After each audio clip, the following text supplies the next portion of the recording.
Coming up this morning on the Dattitude podcast, it was never in doubt for the LSU Tigers on Monday night against Arkansas. Little right?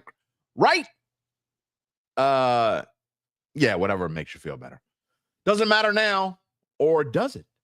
Is the performance the Tigers put on Sunday and Monday simply due to a crazy burst of confidence by Cinderella, or is it a foreshadowing of what we might see this weekend in the Super Regionals against West Virginia? We'll ask Times-Picayune and Advocate LSU beat writer Koki Riley what he thinks. We'll have a special baseball interview for you. We'll chat with maybe the best college baseball hitter this season you haven't heard of.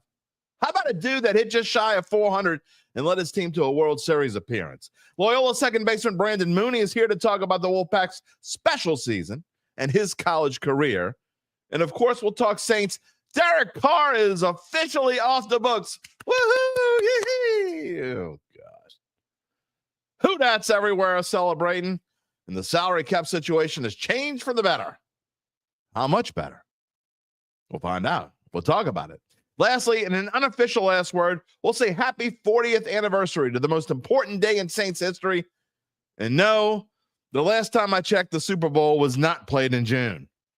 But we need the first word before the last word, and we can't do that without music. Ahem, maestro. If you're looking for the latest scoop and in-depth interviews on the Saints, the NFL, the Pelicans, LSU, along with the best bets of the week, then lucky you. Along with high-powered, in-the-know guests who cover our teams, Jim Derry brings plenty of Dattitude. And he'll always tell you the way it is, or at least the way he thinks it is.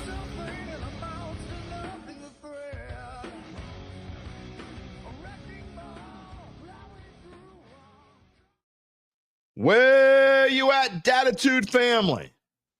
It's the dog days of summer. Have I mentioned how much I hate summer? I mean, most of you are members of the family. Summer sucks, okay? I don't care what UBN or anybody else says. Summer sucks. I hate sand. I hate beaches.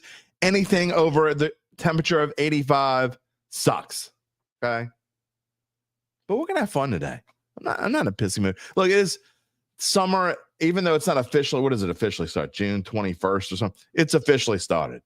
I couldn't say this the other day. I'm going to try it again. Meteorological, whatever. The weatherman summer has officially started. It started like 3 days ago with it hurricane season. Anyway, I don't care. You know what I think about the heat. But while it's hot outside, it's always cool here on Dattitude, episode number 382, presented by Evangeline Securities for a Wednesday, June the 4th, 2025. I am your cool. I'm wearing blue today. Maybe it'll cool me off. I was wearing Little Rock colors the other day on accident. I should have wore that today because we got talking about Loyola. I don't know. Anyway, wearing blue. Blue on blue. Jim Derry, just shy of 35 years on the New Orleans sports media scene, and I thank you for being a part of this ever-growing Dattitude family. What is on the show today? Look, I know we might not have the 12,000 or whatever viewers we're accustomed to having on a Saints show, but I'm telling you, it's shows like this to me that are some of my most favorite. They're special. This is a special show. We're talking about LSU moving on to the play Super Regionals, where, supposed to go this weekend with UBN. But we got a story coming up later on. We're going to talk to, I know y'all like stories.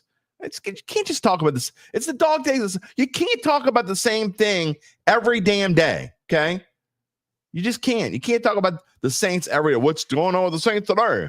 Well, nothing special. It's no different than it was last week. So anyway, we got a special story for you. Brandon Mooney is on the show, Loyola second baseman, and I'm telling you, what the Wolfpack did this year is inspiring, and what he did is inspiring.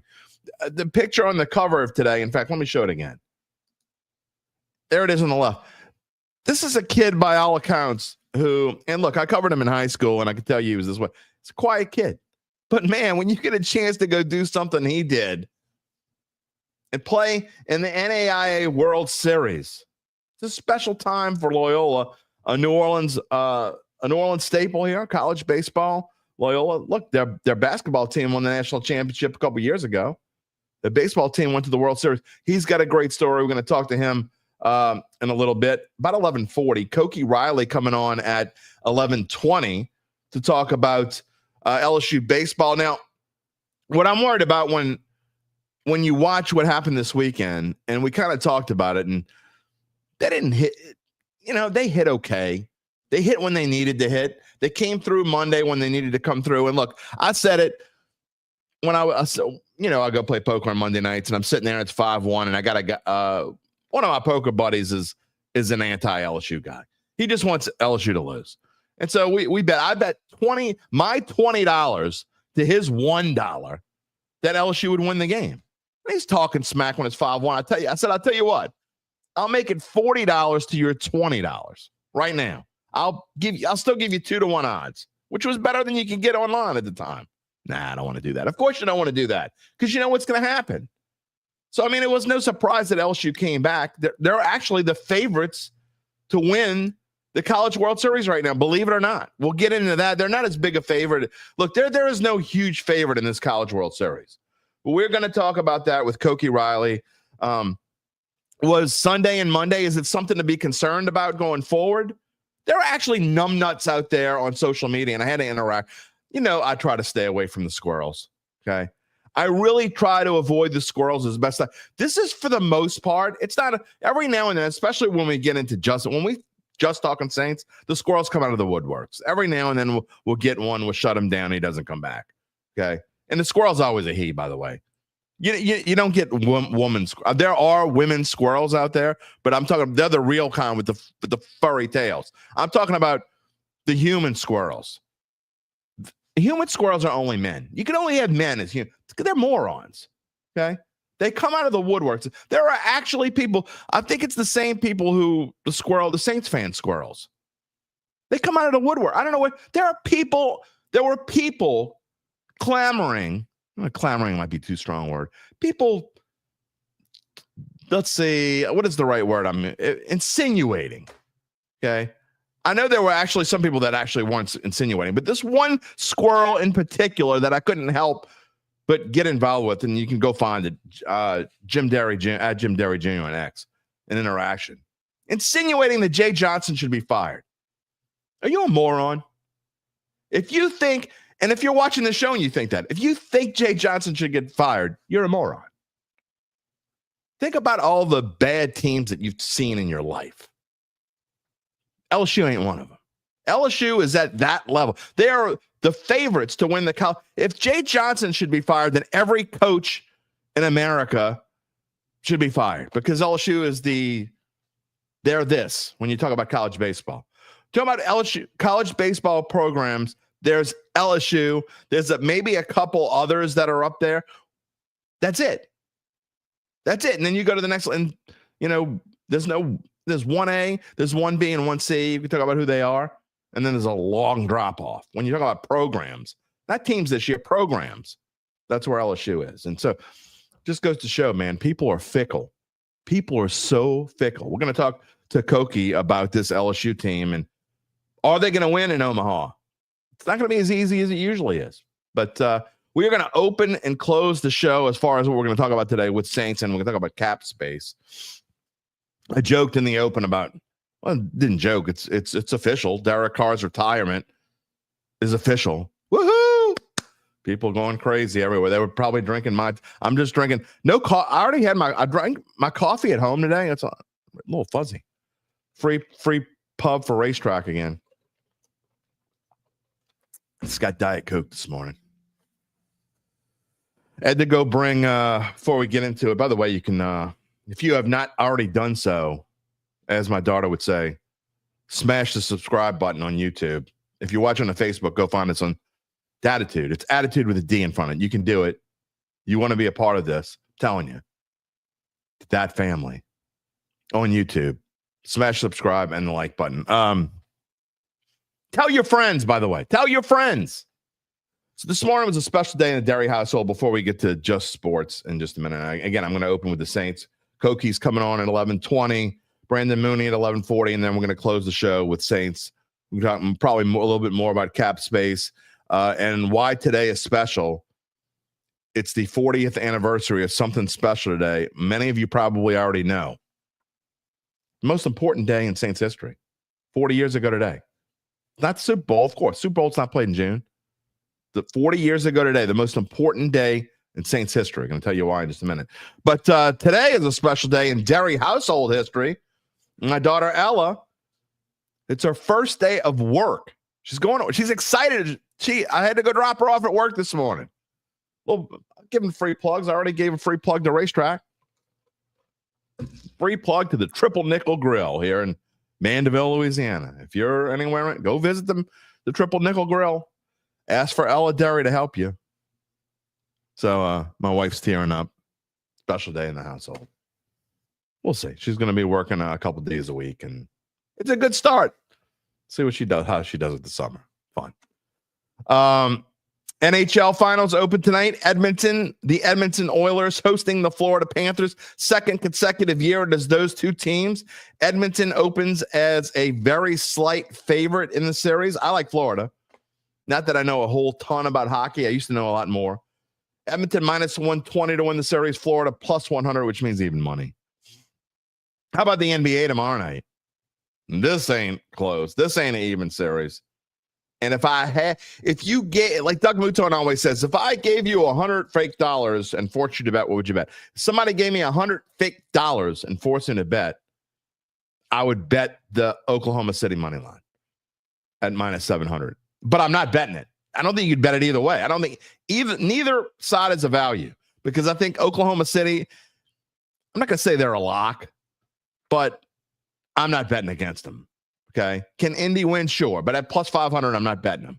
So anyway, that's what Indy is. The Pacers are plus 500 to win the series. Oklahoma City is minus 700. Again, neither one you getting a value. Oklahoma City, a 9-point favorite in game one. What do you like? Get some comments from you in just a minute. Again, Koki coming on. We're going to talk about Saints before he gets on here. Before we get to all of that, though, we're going to tell you about our friends at Evangeline Securities. Evangeline Securities. What was that? It was Bon Qui that used to say Securities. Now, Evangeline Securities. Of course, they're a company that can help you decide if it's the right time to sell your family-run or privately held business. And just as importantly, they can figure out what that business is worth. If that's you or someone you know, it's time to reach out to Evangeline's founding and managing partners, Nick Braden and Ron Hemel. They always have a special story. They don't need a special Dattitude to tell you. Check them out. They'll start by scheduling a complimentary valuation from their offices either on Poydras Street or in Lafayette. And from there, you will be well informed to begin to make the decision on if you want to proceed, the decision of your life. What happens after that? The decision of your life. We'll fill you in more later in the show. In the meantime, you can check them out at www.evangelinesecurities.com. Okay, with that family, what you got to say today? This ought to be good. Chad Gage. Howdy-ho, neighbors. Hi-ho. What's the limit they need to announce a starting quarterback? We need, I'll tell you what. Wait no more, Chad. You don't need to wait anymore. The starting quarterback is Tyler Shuck. Went on Mike Detillier show on WWL yesterday. Talking about this. And Mike just jumped right into it. Tyler Shuck's the starting quarterback. Okay. We could sit here and debate it all you want. And I may, like, when I make title slots, I may like make it like it's intriguing for the people who aren't part of the Dat family. But let's get real. There's no intrigue here. Trust me, Tyler Shuck will get plenty of reps. But you still need the Rat to get his share too. Charles Mangus, good morning. What a great game Monday night for sure. Freshman pitcher, man. Kason Evans, what a job he did. And okay, Rose Pine. God, I'm drawing on brain fart. 5 for 5. Ethan Fry. Knew it would come to me. See, it sucks to get old, my friend. UBN's here. Getting rid of cars, not the greatest thing to happen to the Saints. Well, y'all gonna be really pissed when we do our. By the way, Gabe is not here today. He's got some stuff going on. But Friday, little presentation alert. Friday, we're going to have some fun. We're going to have LSU Shreveport coach Brad Neffendorf on the show to you want to talk about special stories. I can't wait to have Coach Neffendorf on the show again. So anyway, 59-0. He is going to be on the show. It's going to be a tape segment because it's not going to be long. It'll be a 15 to 20-minute segment. But I did want to get him on the show. His phone is blowing up. Okay. I wanted to have him on the show today with, have 3 guests on the show today. It just didn't work out. He's got so much stuff going on. He says the interview request off the chain, but he has been so accommodating, and I thank him. He's coming on Friday. And then Gabe and I are going to have our list, our first summer list. We're calling it the Summer Dat List. Not top. We're going to rank the 32 quarterback rooms this century. We're not going back. Don't tell me Bobby Hebert. Don't tell me Archie Manning when we're talking about the Saints. Since 2000. And we're going to rank them from 1 to 32. The Saints are not number 1, I don't think. I haven't done my list yet, but I know they're not number 1 for Gabe. I'm not going to give any spoilers, but who's 32? That's going to be interesting. Anyway, we're going to have fun with it. Some quarterbacks, well, the way we're going to do it is we're going to take the top 3 quarterbacks from each team, 32 teams, and it's our own opinion. So my top 3 quarterbacks might be different than Gabe's top 3. We're going to have fun with it. That's coming Friday. Again, along with the LSU Shreveport coach, Brad Neffendorf. Dylan Smith, good morning. Kyle Sherman, good morning. Dattitudinals. Now, man, where are you today? You're in Starograd. I don't even know how to pronounce this. Croatia. Starograd. Okay, comrade. What the hell, man? I need your dough. I want to go traipse around Europe. Croatia is in Europe, right? See what happens when you give a West Bank. You just West Banker just starts talking about stuff he doesn't know what it is in Europe, I think. Gary, good morning. UBN Cubbies blew so much better. Can they? Oh man, poor Paul Skeens. Did you see Skeens lost? He pitched 8 innings and gave up 1 run and lost. Is that going anywhere, folks? Sorry, Pirates aren't trading him. Mike Prima says LSU wins title number 8. They're the favorite to do so. Are we worried? Mark Gapsky, good morning. Who dat? And I know I still got a list to get to you. I know. Dylan is also saying, I thought we were going to have to kick the Marucci store out of Baton Rouge when they announced Little Rock got new bats. They weren't even on the market yet. I think Monster Milam was using one too. They beat us with them bats. Either going crazy. Hey, man. You got to do what you got to do. You got to be fair. You can't just give them to one side. I hear you, though. Edwin Durab, skip the days between May 15th through October 1st. You grew up without AC and learned to hate the season. Window fans do not cut it, man. I'm with you. I dread it. And that's the thing. When we hit Easter, and here's the thing. Here's why I don't like Easter. Okay.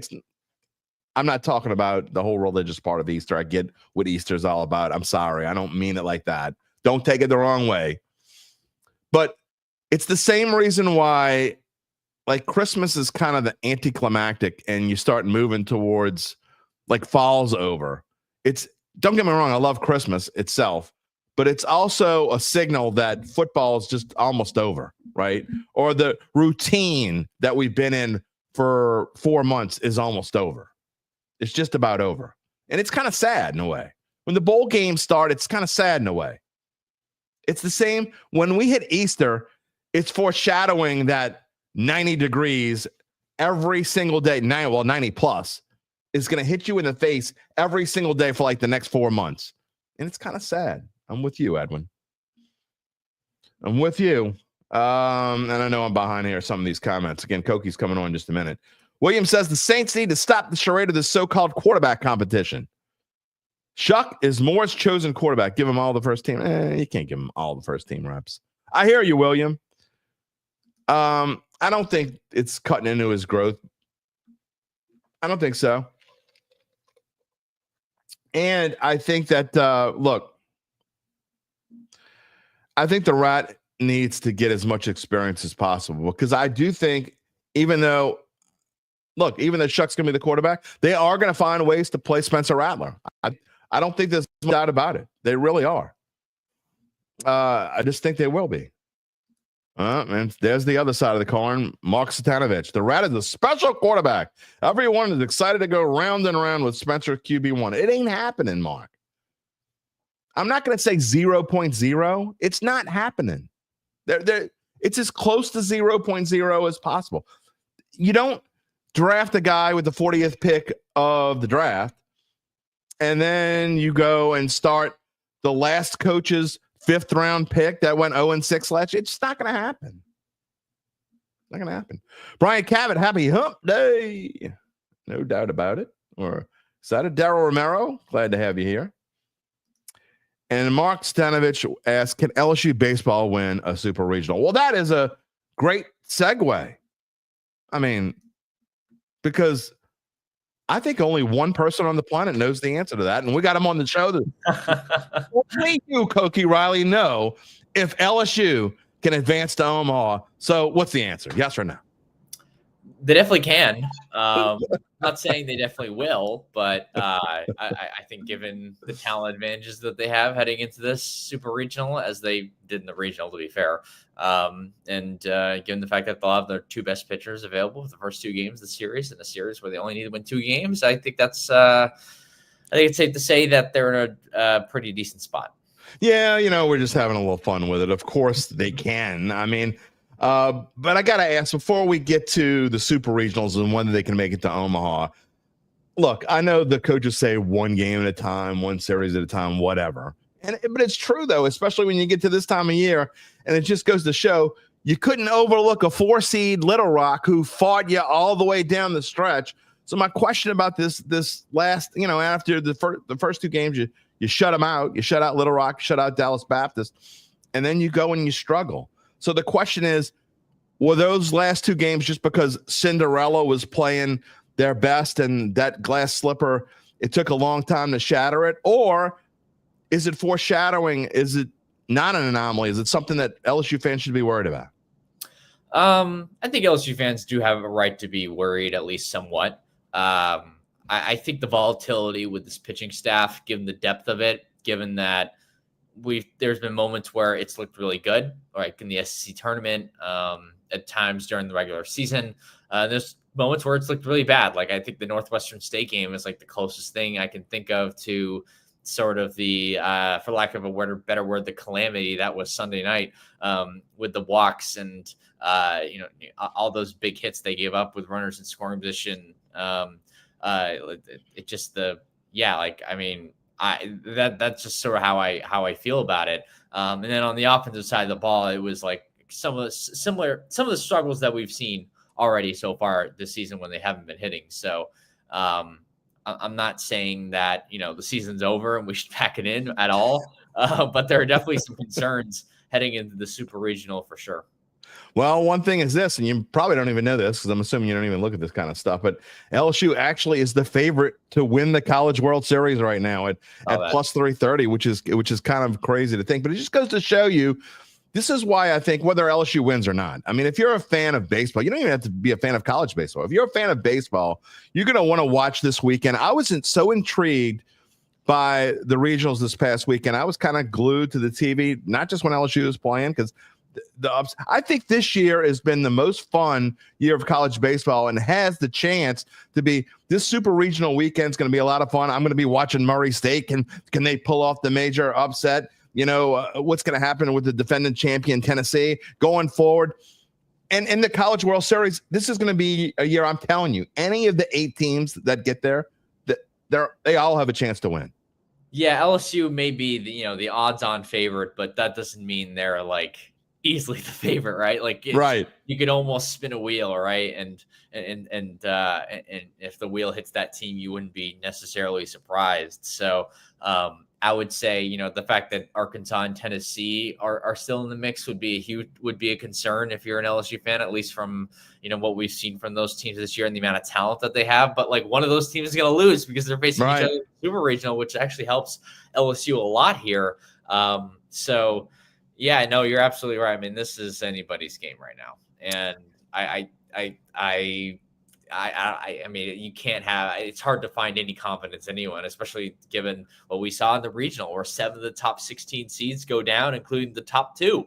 So Exactly. this is kind of the opposite of last year, which felt very chalk, right? So this has been a wild overcorrection, maybe not overcorrection, a wild correction of what happened a year ago. But if you're LSU, it's almost a good thing because look, you talk about the top 2 seeds are going. I mean, there's no overlooking anyone. Not saying that they would anyway, but I think it's like UBN says here, LSU got the wake up call they needed. They'll be fine. We hope they'll be fine, but you got to think that they're spending this entire week. Jay Johnson's like, okay, guys, you're probably not quite as good as you think you were. We got to get this together. You got to play from inning number 1 to whether it's inning number 18 or inning number 27 or whatever it is. You're going to have to play with your best baseball from the get-go. Yeah, I don't know if they went to these games underestimating their opponent necessarily, but it was kind of the classic. They have all the pressure, and Little Rock they're playing with house money on top of house money, right? So if one thing went wrong, it could very easily snowball, right? And you see that in baseball, right? Just a very flammable sport in general. But you've especially seen that with this team and with this pitching staff. So like when control is one of your main issues from a pitching perspective, no matter how good you are, how talented you are, that there's a level of volatility there where I guess you can lose to Northwestern State 13-3. Where you can kind of blow a game against Texas. Again, that's a much better team, obviously, where the bullpen that night, 3 2/3 innings, 11 hits, 8 earned runs. So like games like that can happen. And I think that's exactly what you saw on Sunday. And I think you saw that for the beginning of Monday's game as well, until they had a guy like Kason Evans who just came in. Oh man, what a performance. Yep. Absolutely shut the door. And look, I love it. Man, does anybody get more fired up than Kason Evans? I mean, you got to love a freshman who just comes in there and you talk about slam the door when LSU absolutely had to have it. He came up also, had a couple of moments that were iffy, and every time he had that iffy moment, he got out of it. And I don't think you could say enough. We could talk about Kate Anderson and Anthony Ianson all day long, but man, I just don't think you can say enough about what Kason Evans did on Monday night. Yeah, no, I mean, absolutely. Like, I think the key for him is keeping the ball in the lower half of the zone because obviously he has that fastball that he can run up into the mid to upper 90s. But if he's leaving that pitch over the plate, it's going to hit. But what makes him so devastating at the end of the day is still that split changeup where that thing starts at around the hip and can just drop like a stone from there. And if he starts that pitch low, right, then the thing does the rest, right? But if he leaves that pitch high and it starts in the upper half of the zone, all of a sudden it's very, very hittable, right? Because you ever try to hit one of those? The changeup's the toughest pitch to hit in baseball. It really is. It is. So if you got a good one, especially with the sort of action that it has, it's also kind of a splitter. So it really has that extra, drop to it. So I think given that they're in a pretty good spot if he's really, really locating his stuff well. Way before your time, back in the Gorilla Ball days, there was a guy that pitched for Tulane who ended up becoming a pretty good friend of mine. His name was Barthmelius, and his fastball was about 68. And, LSU had all these guys that could pound 92, 95 mile an hour fastballs.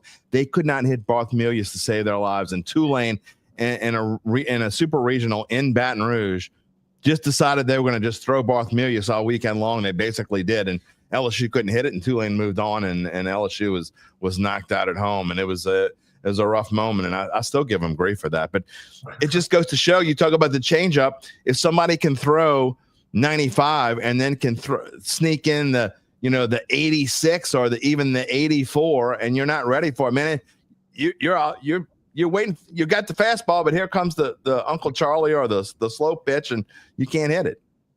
Yeah, I mean, pitching is so much more than just velocity now. I think we've seen the game absolutely evolve where I think maybe 10, 15 years ago, you could get away with a crazy fast fastball Right. and really mediocre off-speed stuff. Now it's about having strong off-speed pitches for hitters on both sides of the plate. It's about commanding, obviously. I think it's always been command, but it's also about the slot you throw at, how well you hide the ball as you're throwing it. Is it easy to see it coming out of your hands given your arm motion, your arm swing? There are just so many different aspects to pitching now that sort of inform the result. And you can go down every single LSU pitcher, and they have their different reasons as to why they're successful or why they're not successful. But it's more than just throwing 100, right? Because Chase Shores throws 100, but sometimes we see some issues from him. Sometimes it's really simple that it's command, but sometimes it hasn't been simple where guys are actually catching up to the 100-mile-per-hour fastball, and that's because he wasn't necessarily hiding the ball quite as well, because of just because of because of his arm slot and his mechanics. And I don't want to get too nerdy for your show. Right. I love it. But we've gotten to the point, even with college baseball now, where it's more than just velocity and it's more than just command, honestly, too. So there's so many different variables that go into pitching that makes it really interesting. You spend a lot of time in your off time looking at crazy numbers, don't you, Koki? I mean, you're looking at all these, you're a StatCast kind of guy, aren't you? Well, it's StatCast, and for the purposes of this, it's also you don't get as many StatCast numbers in college baseball, right? Of course. And then two, part of it's also just talking to scouts, honestly, and just their input, how they see players, and maybe that makes my view on this a little bit slanted from more of a developmental standpoint. But I just feel like I just feel like it's important to sort of just inform the viewer of what I'm seeing and even what they're seeing to a degree, just sort of bounce off ideas. Sports writers avoid math like the plague in college.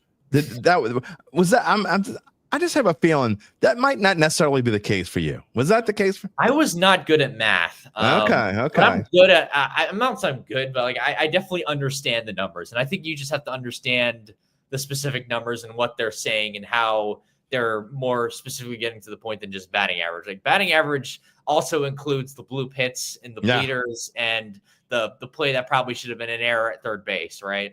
But something like, say, OPS plus or weighted runs created plus, that does a really good job of sort of eliminating those factors a hitter can't really control, while also adding in the ballpark you're hitting at, the environment, all these other things that inform how the situation, how productive a hitter is on a day-to-day basis. So they did not have Excel back when I was in college, Koki. No. So they had computers that you were lucky if they could add 10 plus 10. So I mean, it is what it is. Dattitude podcast here this Wednesday morning, presented by Evangeline Securities. We're talking about LSU moving on to the Super Regionals with Times-Picayune advocate, LSU beat writer Koki Riley.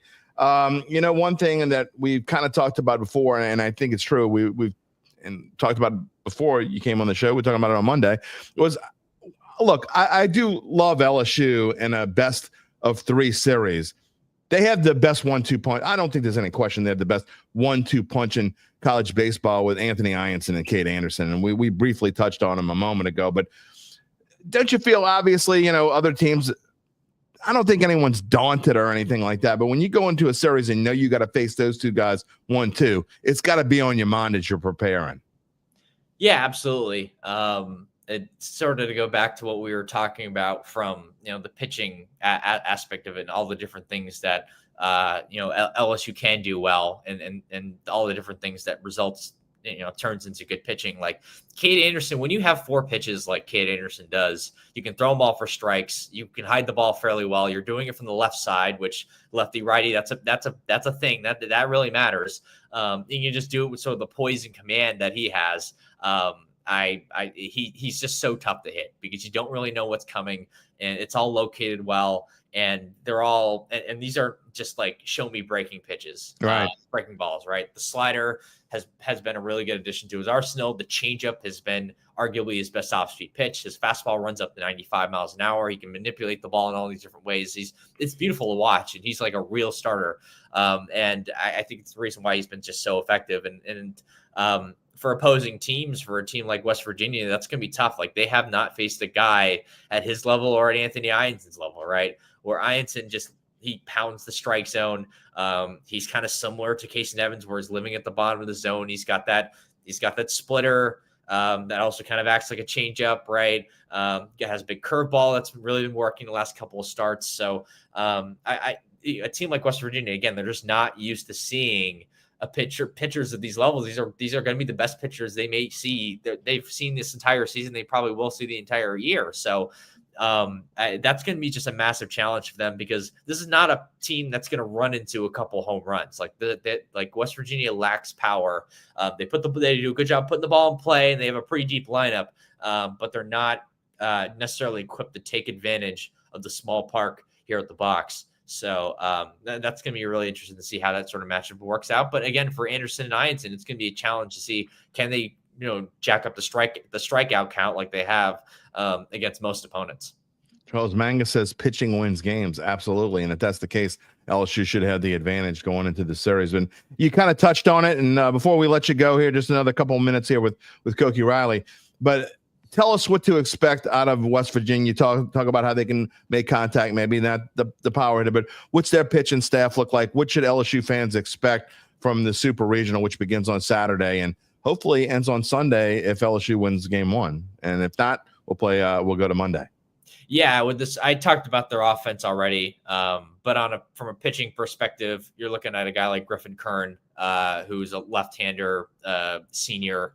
They have a very old team, which I thought was kind of interesting, very veteran-laden. And they have, with Kern, he's been kind of their ace the entire season. Lefty got 3.13 ERA. So that's a guy that, LSU is going to have to sort of work around. I mean, LSU struggled against lefties so far this season, so that's definitely going to be a challenge. They're probably going to have to face him in game 1. Kern actually closed out the final game of their regional, which was a doozy, a 13-12 win where they had a couple comebacks. It was pretty crazy. Yeah, I thought they were dead. Yeah, it seemed like they were dead a couple times in that game.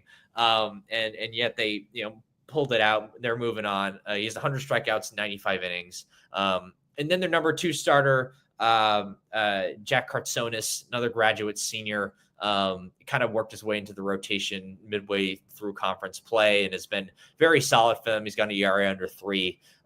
So I think those are the 2 guys that LSU is going to see in some sort of order. My guess is Kern's going to go first, even though he had the pitch on Sunday. So I feel like the key for LSU is to get the starters out of the game, because West Virginia doesn't have a ton of bullpen depth. That's kind of their weakness. One name to sort of keep an eye out for is Reese Basinger. I hope I'm saying that right. He's another senior right-hander. He leads the team in saves, a 4.2 ERA. He pitched in every game of the regional. That's how important this guy is to their team. And he pitched like multiple innings in every outing too. It wasn't like he was in there for, a batter or two. So he's very, very important to them. So get used to seeing him, get used to hearing his name. Not a big strikeout guy. This team does not force a lot of strikeouts. It's very kind of a contact heavy approach. But I think the biggest weakness with this West Virginia team that we have to note here is their defense is just not that good. They have a lot of errors. To give you a comparison, so LSU's committed 38 errors this season. West Virginia's committed 65. Oh, wow. Okay. It is kind of night and day between those 2 teams from a defensive standpoint. So if you can hit the ball hard in play, and combine that with getting the starters out early, that's going to turn into offensive success for LSU. And then on the flip side, if you're the pitching staff, I think limiting West Virginia in terms of getting on base and obviously playing well defensively, because that's a high contact team. I think be fine because I don't think West Virginia is going to run into that many home runs. Jay mixed up the lineup on Monday night, which I thought was interesting. Like really mixed it up. I mean, it was almost like he threw stuff in the hat and pulled names out. Well, he did well there, especially in that 2-hole. But do we expect to see him? Do you think he's going to go back to what we saw before? Or do you think mix it up again? They might just keep with this mix it up lineup because I don't know how you can justify not having Ethan Fry in the top 4. Man, again, he was 5 before. It's not like he was way at the bottom, right? But at the same time, like the way he's hitting the ball and the way he's seeing it, I think it's good I think you put guys at the top of the order in order to get them up as many times as possible and to put pressure on opposing defenses. And usually that number 2 hitter is you want your best hitter or your best run producer at that number 2 spot because your leadoff guy is the on base guy. So you have a guy on base. And when there's a guy on base, it changes the way the pitcher throws to the hitter, right? So you're probably going to see more fastballs. You're going to see less breaking stuff because they're trying to keep that guy on at first base, and the pitcher's in the stretch, and there's just there's a bunch of small benefits that come to having the guy in the number 2 spot. So I think that's why Ethan's going to stay there because again, he's been arguably their best hitter for a month now. I agree. And the old lineup, it definitely worked. It was kind of their default lineup. I guess that's the best way to put it. But given the way the Milam's seeing the ball better now, given the way I love him in the 3-hole. Yeah, given the way that Jones might benefit from hitting a little bit lower in the order, I wouldn't be surprised at all if we saw the same lineup from Monday on Saturday. Yeah, I wouldn't either. And lastly, I think would you expect Cade to start game 1 with the fact that Anthony Ianson came in relief? So you would expect Cade to pitch game 1, right? Yeah, I mean Anthony had to throw 2 innings, right? This wasn't like a 10 pitch outing. So I feel like that's probably going to be the move here to just throw Anderson in because he'll be on 6 days rest. He'll be fine. It's not a week, but it's slightly short rest, but they did it plenty of times during the regular season as well. And then that should give Ianson enough time to be ready for Sunday. Well, Koki, I really appreciate you coming on, having time. And look, we want LSU to keep on rolling, and we'll just call this the Koki Riley Show over the course of the next few weeks because, hopefully LSU gives us something to keep talking about until they're done with Omaha. And we hope you get another trip. We know how much you love Omaha. We hope you get another trip to go there, Koki. Yeah, it would be a blast and a lot of fun, and honestly, just a real blessing for me to be able to go for the second time in 3 years. Because to say that I get to do this as a job is pretty crazy. So, well, if you do get to go, stay away from the Jello shots. Okay, more about that later. We'll talk to you soon. Hopefully, maybe next week we'll do it again, and we'll be in a similar position. Koki, thank you so much for taking some time out. Awesome. Thanks so much for having me on. All right. Talk to you later. Our own Koki Riley, Times-Picayune and Advocate LSU beat writer, who will be there every step of the way. Maybe I'll see him this weekend. As I was supposed to go to Baton Rouge this past weekend with UBN. Didn't work out. You want to know the real reason? I'm just going to throw him under the bus. I don't care. They played at 8:00 on Sunday. He texted me, dude, can we go next week? I don't do 8 p.m. 8 p.m. He's sleeping. Well, it is what it is. Who's probably not sleeping at 8 p.m.? I'm just guessing. College kids, they're not sleeping at 8. You're never sleeping at 8 p.m., are you, Brandon Mooney? I can't hear you. I need you to turn. Are we good? There you go. Yeah, now I can hear you. Yeah, you're not sleeping at 8 p.m., are you? Definitely not, no. Not asleep at 8 p.m. Probably should be sometimes, but... Oh, no, you know what? Your volume didn't go off. It was me. I unplugged myself. That time it was me. Let's try this again. All right. Brandon Mooney is here on the Dattitude podcast, Loyola's top hitter on a season to remember. But tell me again, what are you doing at 8 p.m. generally? Definitely not sleeping. I can tell you that. That's all I'm going to say. Not sleeping. Definitely not sleeping at 8 p.m. All right. You probably, when you do go to sleep, I imagine that you've been sleeping with your bat because it's what you did this year. And what you've done in your 3 years at Loyola, just outstanding. And just talk about the season you guys had. We'll talk about you in a minute, but you gave me one of my favorite. It's my favorite quote of the year so far. Okay, and I don't even know if you know this, but I've been talking about it. I've mentioned this probably like 4 times in the past few weeks. But it's my favorite sports quote of the year so far. It's one of my most favorite sports quotes ever. And after you guys won your regional, you were just saying why it was exciting for you was you said, I get to play baseball for one more week. And to me, that is kind of the essence of sports. I mean, 95% of the people, or 98% or whatever the number is, of people who play high school and then college sports, they never get to play after that. So you don't ever, maybe you will put on another uniform one day. We don't know. I hope you do get to, but you may never. And for you, getting to go to Lewiston was a chance to play baseball for one more week. And just talk about how special the past month has been for you. Yeah, man, it felt awesome, man. I mean, the team deserved it. We worked hard. I mean, all teams work hard, but it was just something that I feel like was in the works for a while. Like it didn't just start this year. It wasn't something that just popped up and was just like, oh, we were accidentally good. Like it wasn't like it was something that, we worked the years before. The people who came before us, the seniors, they really set a tone that this team can make it to something like that.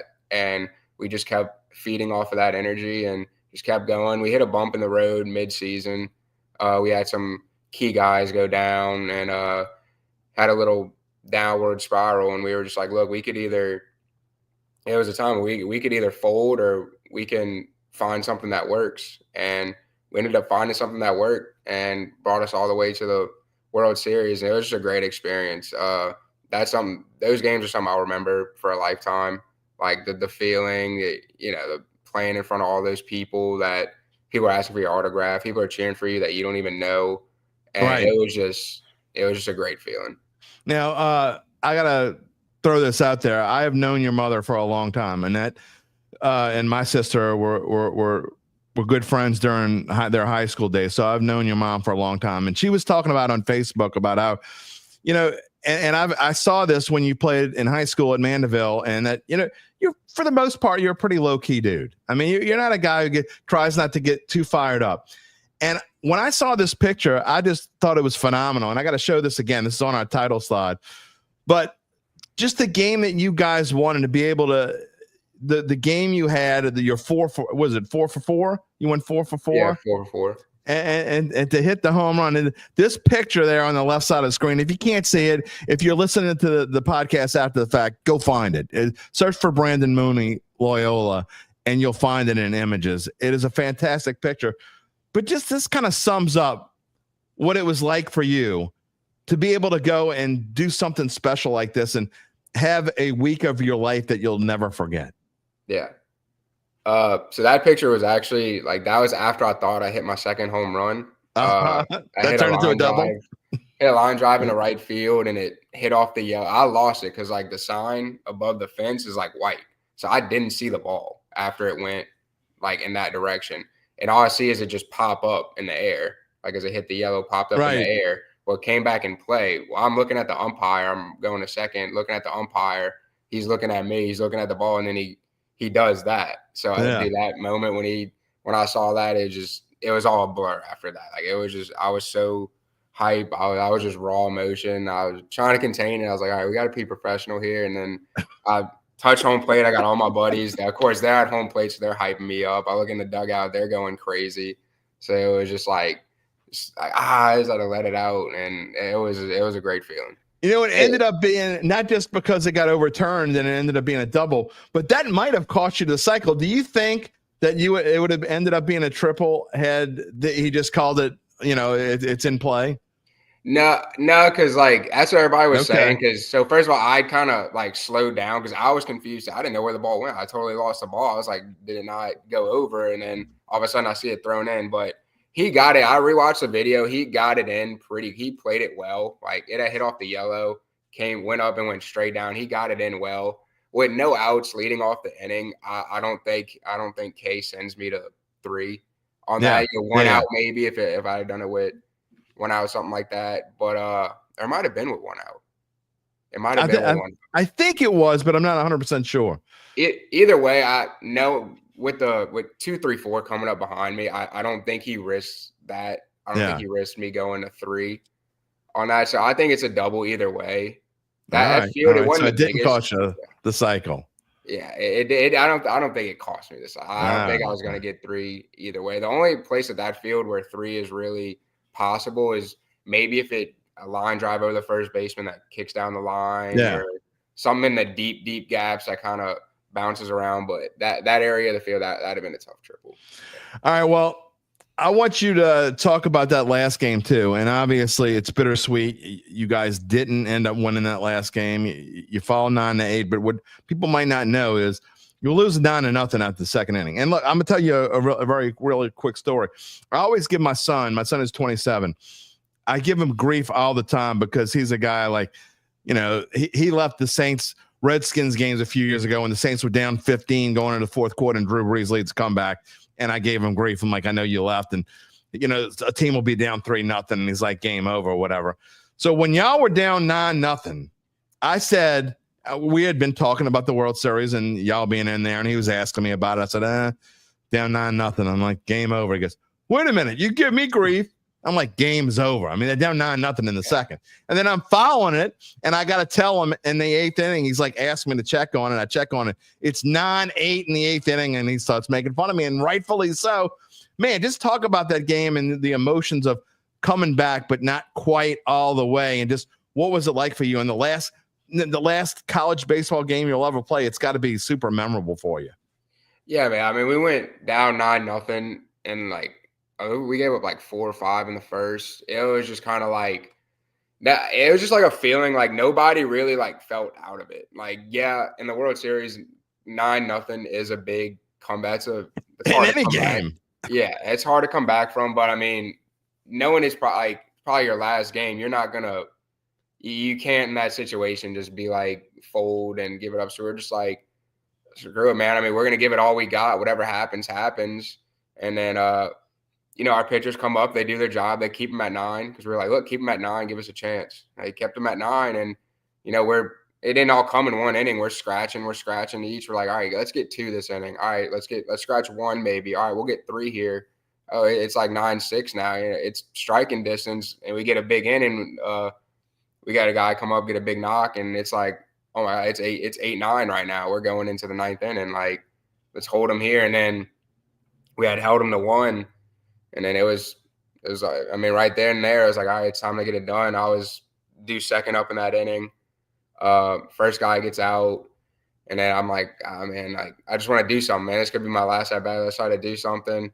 I ended up hitting a fly ball. I think it's down in the gap. And then the dude just tracks it down. And I was like, oh, that's tough. Still, I got my guys behind me, though. And then we ended up falling short. But it was great. I mean, all the games, it was just you don't want to say it was just like we were just happy to be there. Like, we wanted to do something, which we did. We got to win a game in the World Series, which was cool. But if you look at the games, I mean, all games were 1 swing away. The 2 that we lost, they were both 1 swing away. And it was just, we really showed that we deserved to be there. I mean, we fought every game. No game was easy, I'm sure, for the other team. So it was glad to show that we meant to be there, that we weren't just, we made it there, and now it's, we're just going to get blown out twice and get out of there. So we were able to win some games, able to make games competitive. I know that game we won had to be a blast to watch. Like, even as a baseball fan, for people, we were getting people telling us, man, that we're not fans of either team, but that game was incredible to watch. And I mean, that's what it's about, man. You want to give the people something to watch, especially in the World Series. You're playing for your school, Loyola the first time in the World Series. It's just good that, you can give people, my kids at the game will remember that game. Like, it was just a fun game to be in, and it was a fun game to watch. So glad we got to have that opportunity and give people that opportunity to watch something like that. Jim Derry here on the Dattitude podcast this morning with Loyola second baseman Brandon Mooney, who had a season for the ages and really a college career of the ages. Hit 386 this year with 26 doubles. That's a lot of doubles. 5 homers, 48 RBIs from the leadoff spot. And Brandon, just talk a little bit about, for you, You're starting off at LSU Eunice. I mean, what did you expect when you left Mandeville High? Did you expect that you were going to spend your entire career at LSU Eunice, or did you think maybe there was something more? I mean, just talk about, what did you think? Did you think you were going to play for 4 years? Did you expect to start, did you expect to have as many at-bats in college baseball as you had? Just, your story is a special one.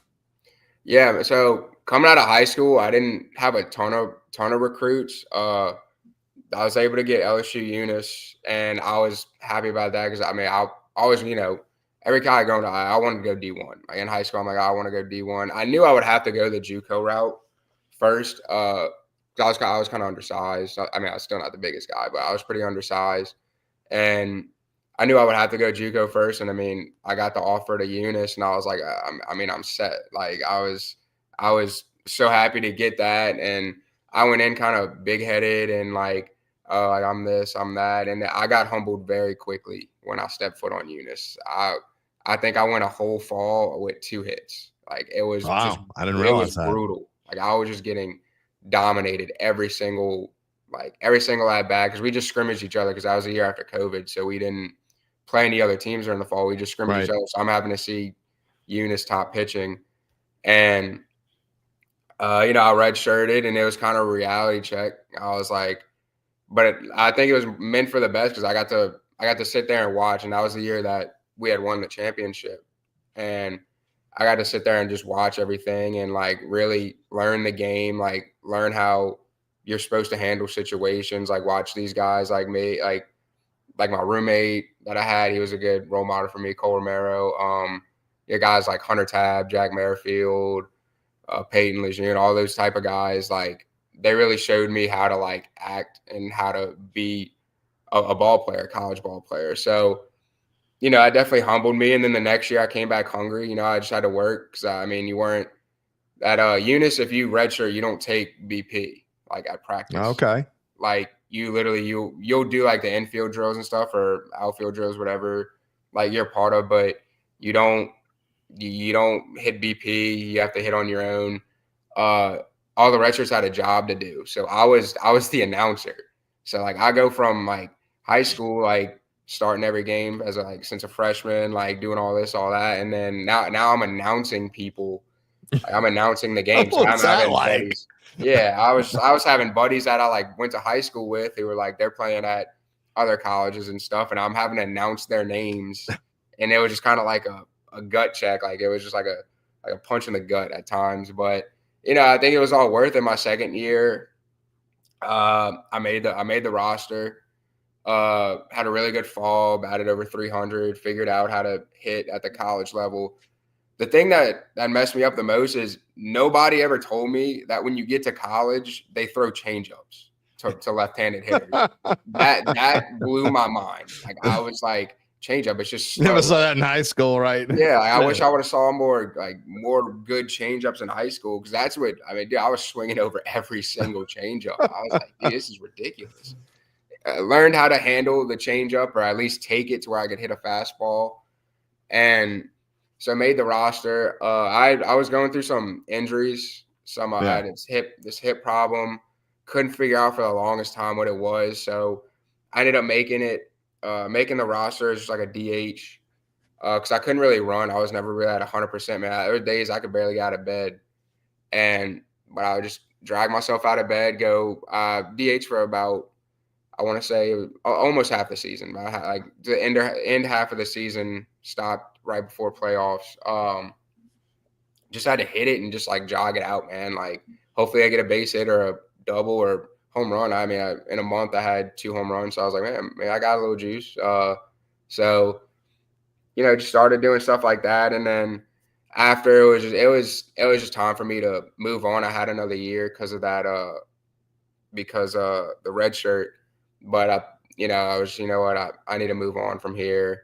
I got to figure out what's wrong with my hip. Like I just wasn't the ball player I wanted to be.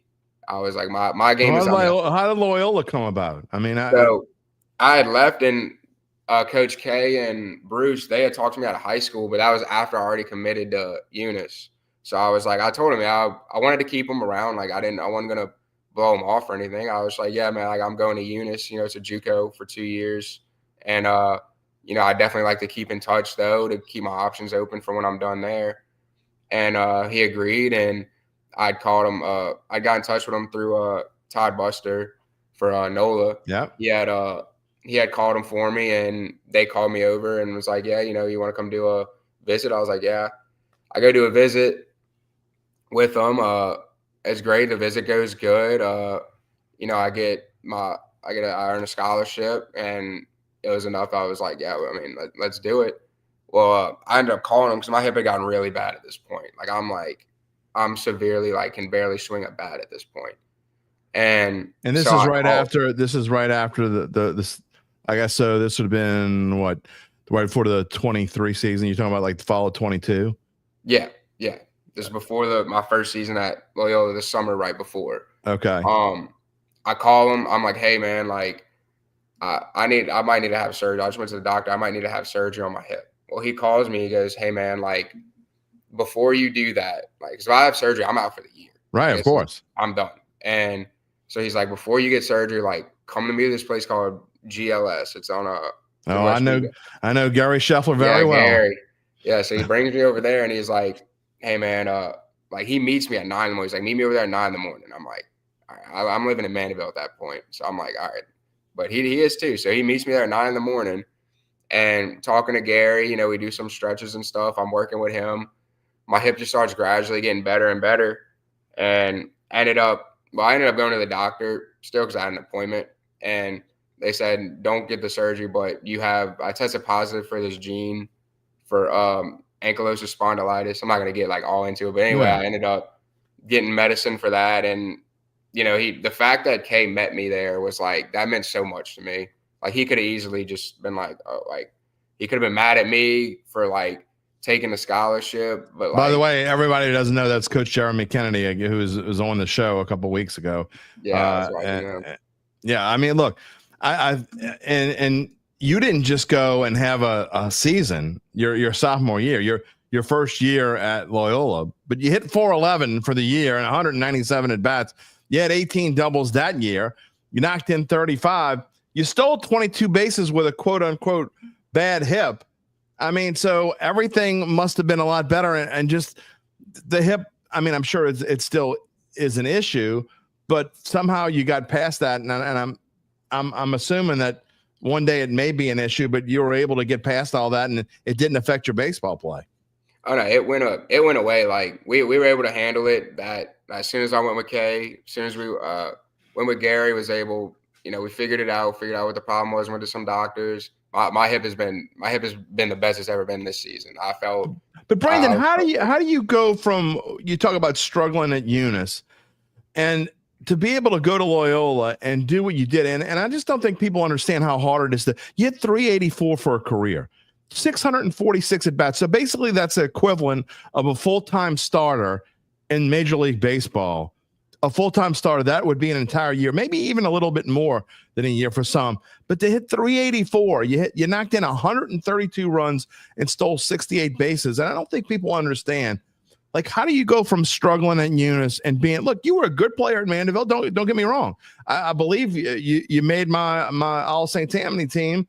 And did you make All Metro that year or not? I don't remember whether you made All Metro or not. My sophomore year, I made All Metro. Okay, but to go from that, and you were a really good player, but to go to just the next level and playing college baseball, and I'm not joking. It wasn't hyperbole when I'm telling you, you might be the best college baseball player that people never heard of, because you were a machine. When you needed to get a hit, you did. So what changed in you? What made you become that player?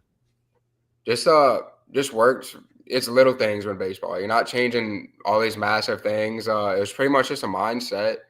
And I was able to get that mindset, because I was struggling really bad my freshman year of college, man. I was like, I'm not good enough. I'm telling myself, you're not this, you're not that. You're washed. You're not what everybody thought you were. So it was just stuff like that. Really, it was really getting to me, especially in the game. But then you just had to learn, you just gotta play, man. Just play the game. Just do what you do. Find out what you do well and excel at it. And I was able to figure out what I do well. I wasn't trying to do too much. because I think my freshman year I was trying to do way too much. I was That's a life lesson, though, isn't it? Isn't that a life lesson? Yeah, that's a life lesson. I mean, you just said. I mean, you're thinking I'm washed, I'm done, I can't do anything, and then the next thing you know, you're doing something that really only a handful of other players are doing. I mean, so it's not just what you were able to do in baseball, but it teaches, like, I mean, you're going to remember this going forward if you decide you want to, whatever you want to do. We'll talk about what you want to do, but I mean, this is something you could take with you when you go on in life and have tough moments.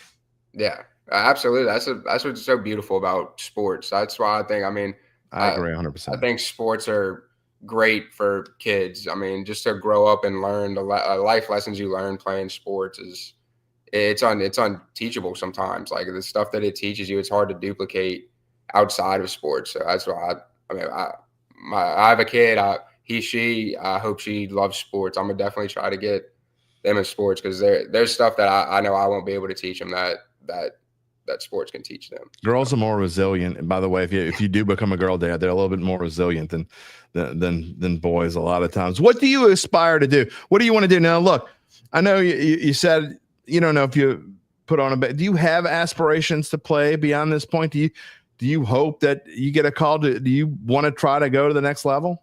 Yeah, absolutely. I'm waiting on some phone calls right now. I'm getting a tryout set up at the end of June for the Pioneer League up in New York area. Okay. So yeah, I got Coach K. He's working with me. I got, my boy Gabe. He was a GA at our school. He's helping me too. Yeah, I'm just waiting. Just right now, I'm just nervously waiting, man. They said wait on phone calls. We're working behind the scenes for you to get you this and that. So right now, I'm just sitting here waiting for a text, waiting for a phone call, and just an opportunity to go play. If it doesn't come, I mean, at least I can say, I mean, it was a perfect ending at Loyola. If I don't get the calls, but I'm staying positive. I believe I should get a call soon, hopefully, and just make the most of the opportunity given to me. If you can't play baseball, what do you want to do? I want to get into medical sales. Okay. Yeah, sales job, medical sales, something like that. I feel like you have to be a likable person. I think I'm a likable person to sell stuff. So, just something. I kind of got a feeling you'd be okay with it. And you know what? If you want to announce games, maybe we can help you do that on the side. I was good at it. I was good at it. I had people come up to me like, dude, you want, you have a future in that. And I'm like, I don't have a future in baseball. Like, come on, man. Like, well, I'll tell you what, next year when I'm doing baseball and I'm looking for a color analyst, I'm gonna call you to come sit with me and do some broadcasting with him. You might have fun doing that. Oh, absolutely. I'd do it. I had a blast doing it. I mean, it was helped me pass the time, and it was fun. I did it, so I wasn't like, well, I'm gonna make the most of it. Might as well. Well, last thing before we let you go is Uncle Big Nick says that he's the reason why you are who you became, what you are. If it's not for Uncle Big Nick Moss, who knows what you'd be. You might be working at McDonald's or something like that. Well, let's not forget who gave him that name, first of all. So, there's always that. He knows who gave him that name. So, well, we like say it's vice versa. But yeah, I definitely appreciate everything he's done, man. He's been awesome with me. I love hanging out with him.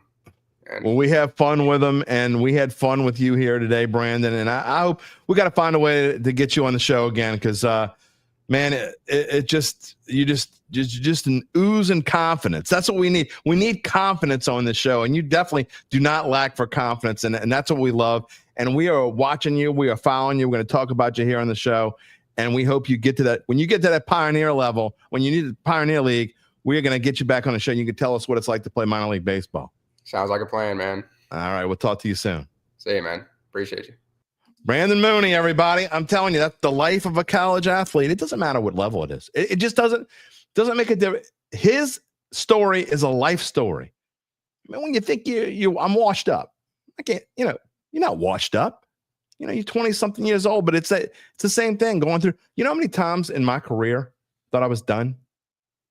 You know how many times I thought nobody gave a damn about Jim Derry, and then you just keep plugging along. And what Brandon said there is a life lesson, and it's the truth.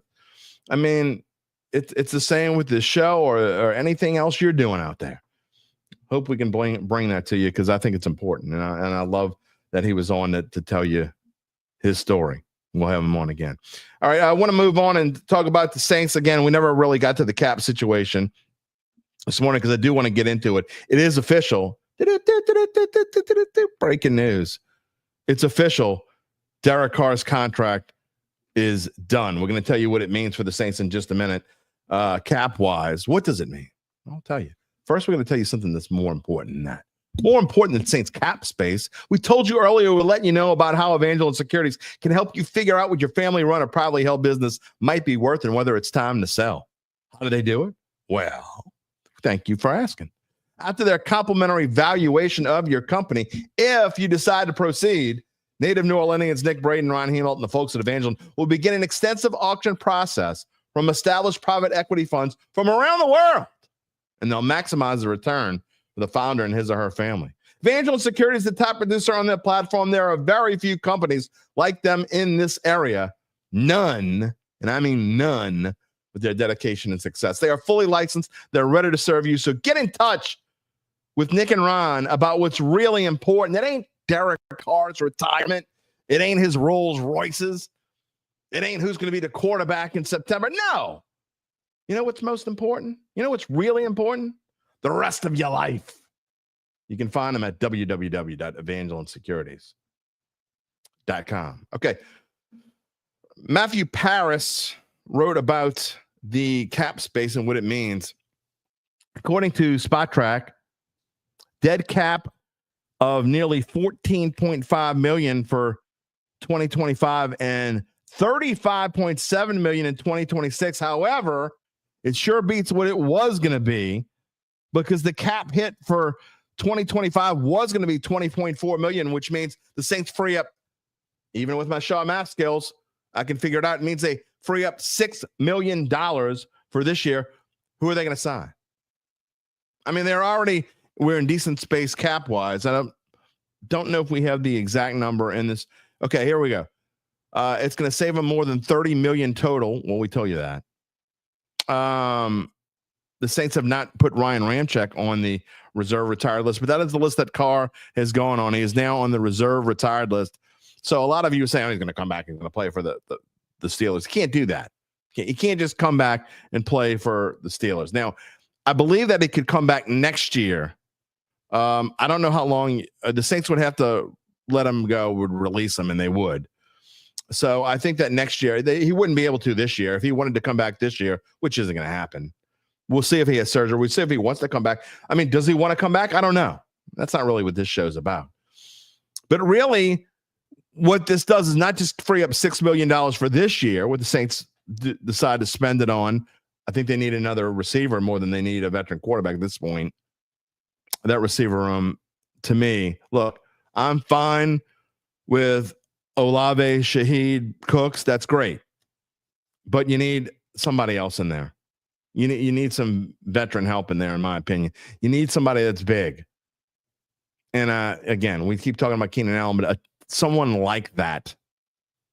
Look, $6 million isn't enough. But the Saints are in a pretty decent spot cap-wise now for this year. Then next year, you talk about the $35.7 million. That is a huge number. I actually have the rankings of dead cap space that I pulled. I want to talk about it real quick, and we get to the comments in a moment. But Jason OTC on X, NFL dead money leaders following the post-June 1 transactions. Dead money. Now, most of you would probably just assume that the Saints were number one because that's where they've been for like 3 years in a row. This just goes to show how things are getting better, okay? The Saints are not even in the top 5 anymore. Dead money, $52.5 million. That is a huge number. Don't get me wrong. You're talking about a salary cap. Next year, it'll probably be somewhere around $275 million, $280 million. So that is a huge number, no doubt. But how about 49ers? 49ers at $92.6 million of dead cap, followed by the Seahawks, Eagles, Jaguars, Jets, Browns, Deshaun Watson. And then after the Saints, Rams have $50 million, Raiders have $44 million, Texans, Titans, Bucks, Broncos, Dolphins, all over $30 million.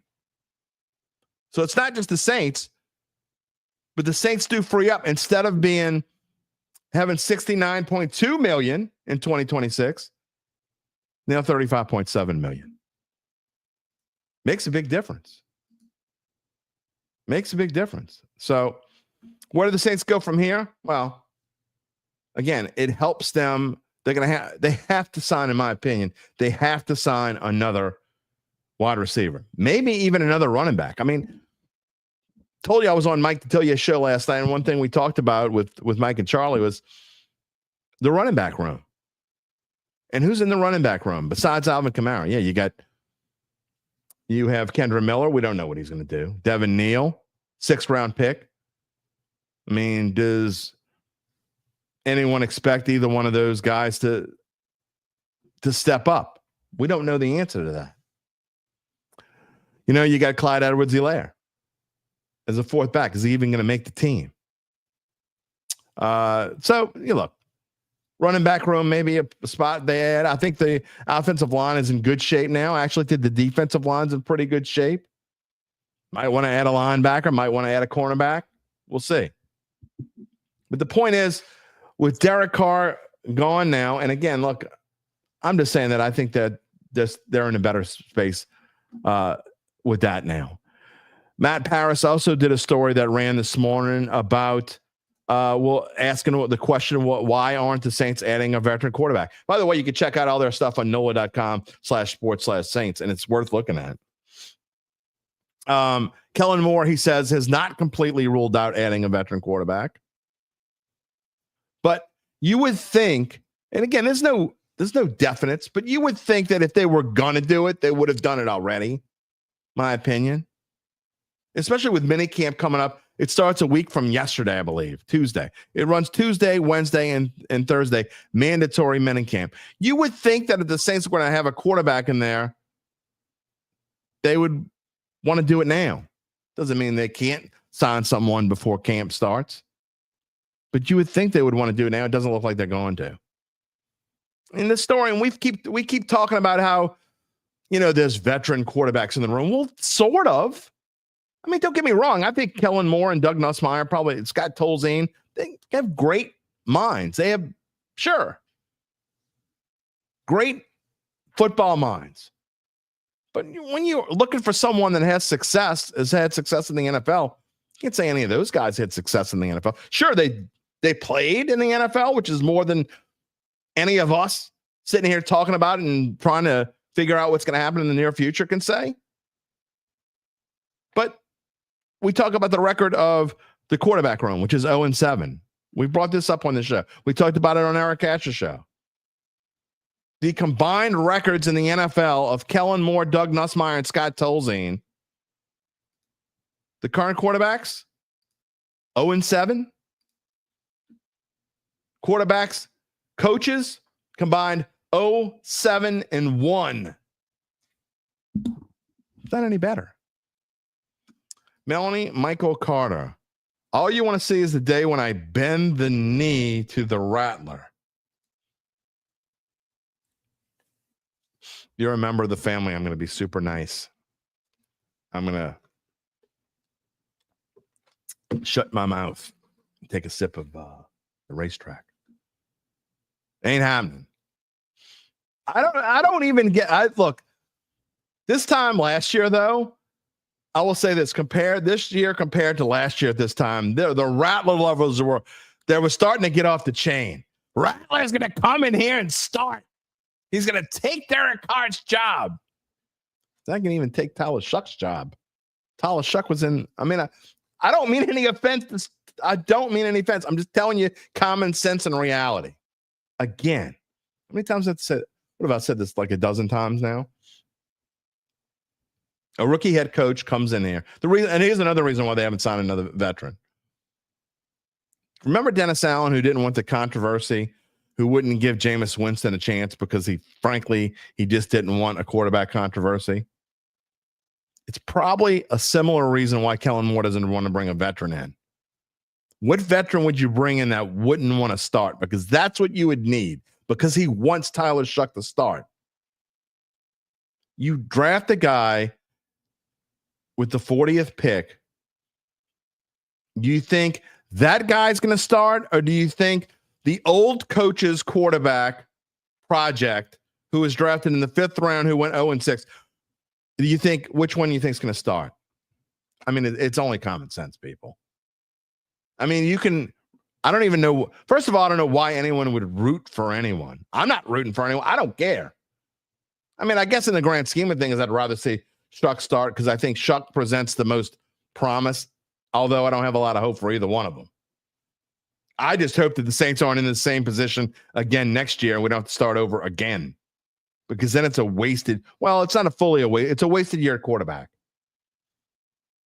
It's a wasted year quarterback.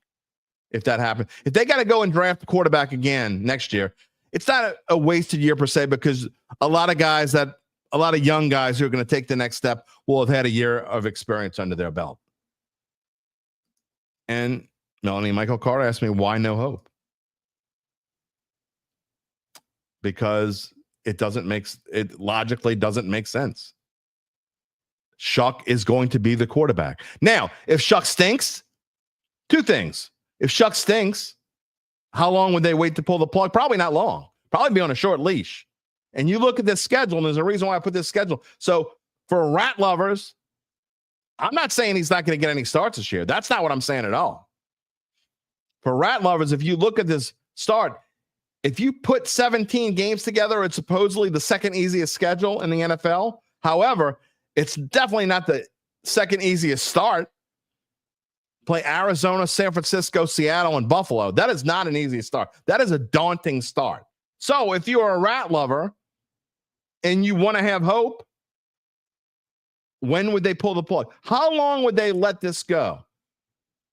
Where would Tyler Shuck, I mean, if he stinks those first 4 games, then if they can't beat the Giants, they're 0-5.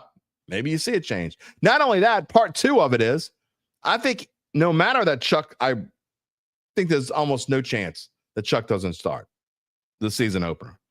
But regardless of that, I do think there's going to be packages where you're going to see Spencer Rattler come into games. So I think you'll see him regardless. And I think there's a good chance he starts multiple games, because either does Tyler Shuck get hurt? Does he stink and lose confidence? Do they try something different? But there's no question, the thing that worries me most about this team going into this year, it's not just Spencer Rattler and Tyler Shuck. It's the whole room. It's the whole room.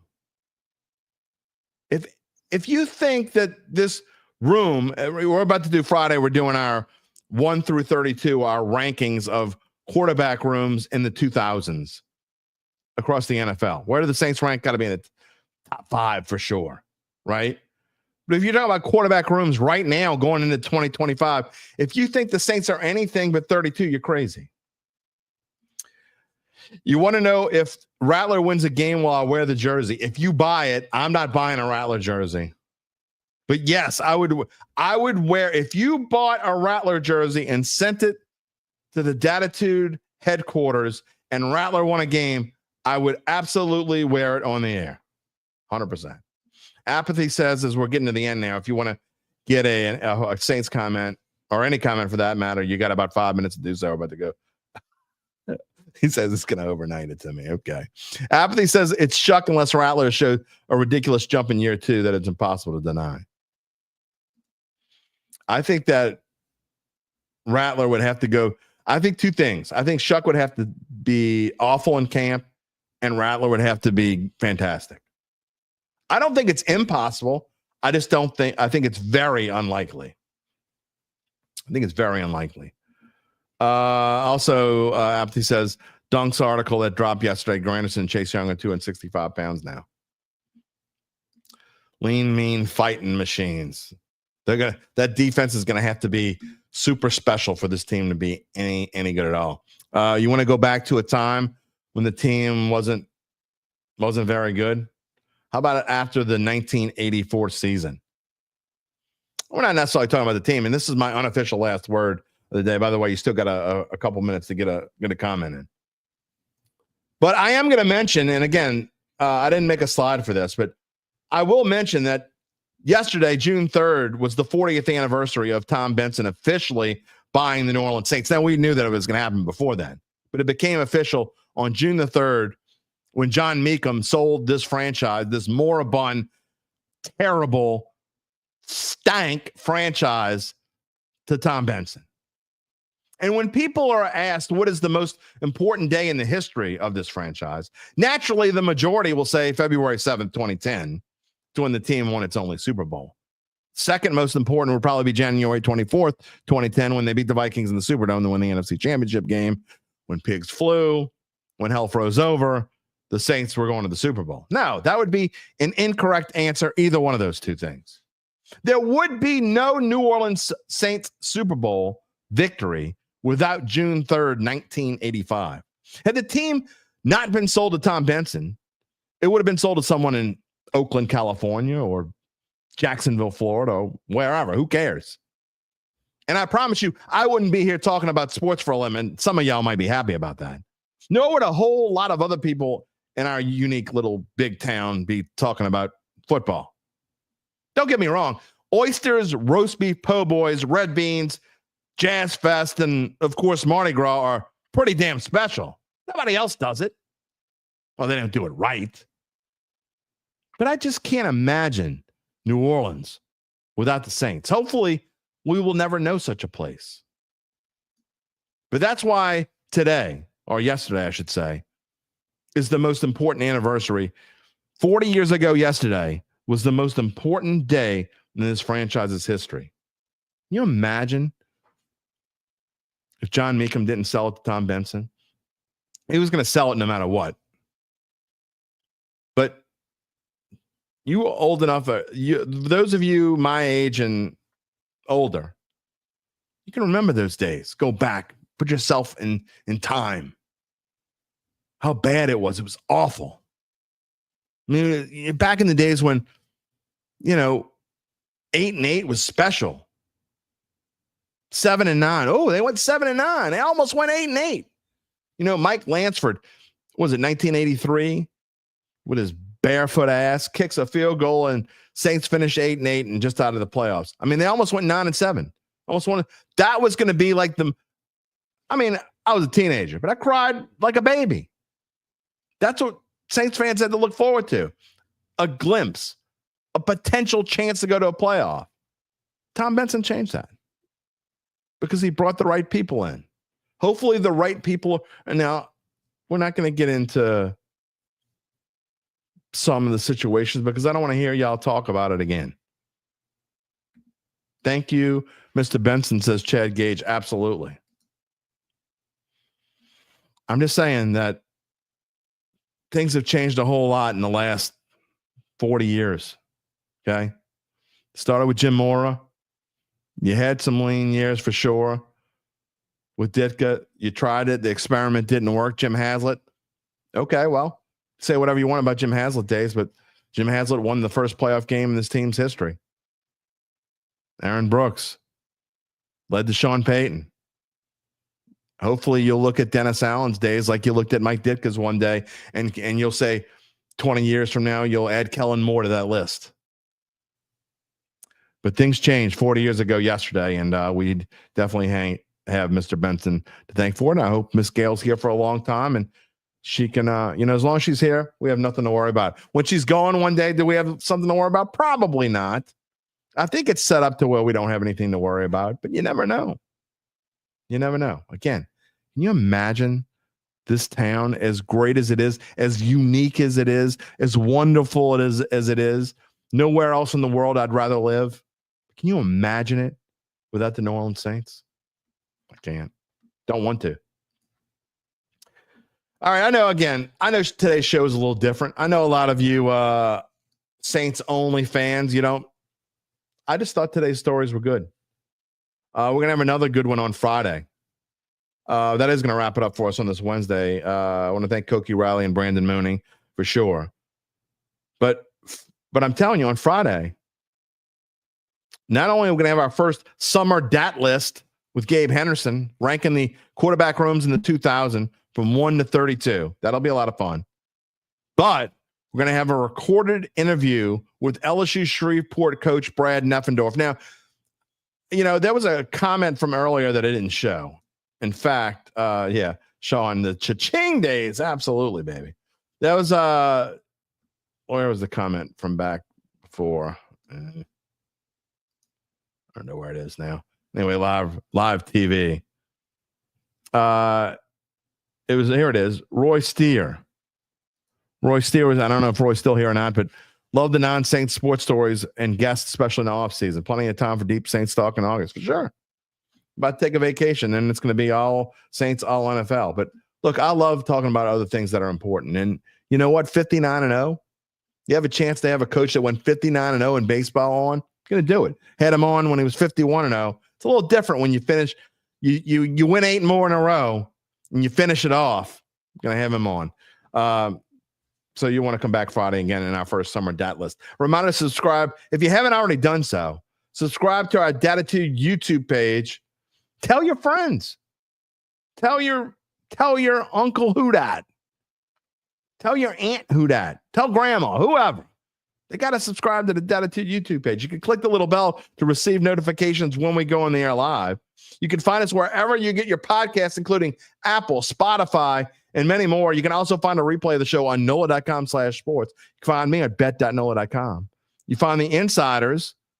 You want to know what's going on with the Saints? NOLA.com/sports/Saints. They will tell you what's going on, and we will tell you what's going on. Again, Summer Dat List and Brad Neffendorf coming up on Friday.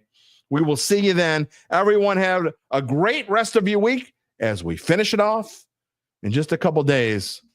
Take it easy, my friends.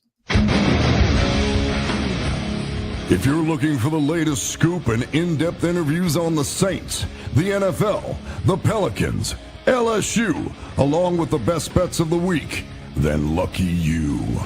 Along with high-powered, in-the-know guests who cover our teams, Jim Derry brings plenty of Dattitude. And he'll always tell you the way it is, or at least the way he thinks it is.